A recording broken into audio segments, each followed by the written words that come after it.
धन्यवाद.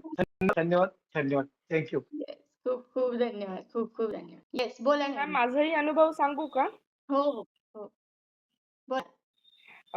Actually first pregnancy नंतर असं होतं, की मी खूप थकून जायचे. हं, हं. 2 बेबीज नंतर इतकी थकायचे.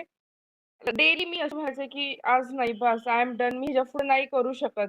हं, हं. वन मॅन शो होता माझा घरी. जेव्हापासून रेखीमध्ये आले, ते 7 मेडिटेशन्स केले.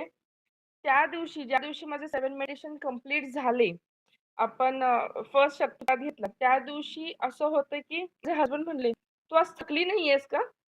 म्हणजे मी इतकी एनर्जीमध्ये काम करत होते. म्हणजे दोन्ही बाळांचं बघणं, सगळं आवरणं. त्या दिवशी मी सगळं घर आवरलेलं आणि ही वॉज लाइक, "तू अजून थकली नाहीयेस का?" ह्या टायमिंगला मी थकलेले वाह! असते. छान. इतकी एनर्जी मला अशी जाणवली.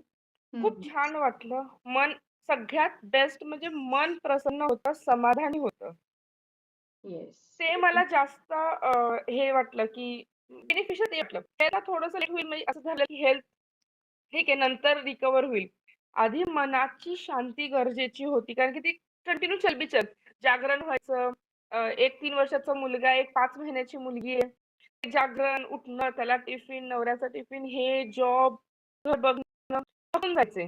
हं, हं. त्या दिवशी रात्री मी पीसफुली झोप घेतली. म्हणजे माझी 4 वाह! अवर्सच झोप झाली दिवसातनं. खूप छान. बट दॅट वॉज पीसफुली म्हणजे मी थकले नव्हते. ती 4 तासाची झोप माझी कंप्लीट होते. इतर वेळी हं. मला झोप झाली तरी मी असे असायचे, की उठायचंय आता असं.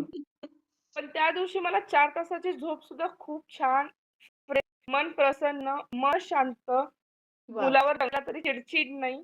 हं, हं, खूप छान हं. असं वाटलं छान, आणि छान, त्यासाठी छान. मॅम तुमचे खूप खूप खूप धन्यवाद. धन्यवाद. ब्रह्मांड उरेला धन्यवाद, रेखला धन्यवाद, सगळ्या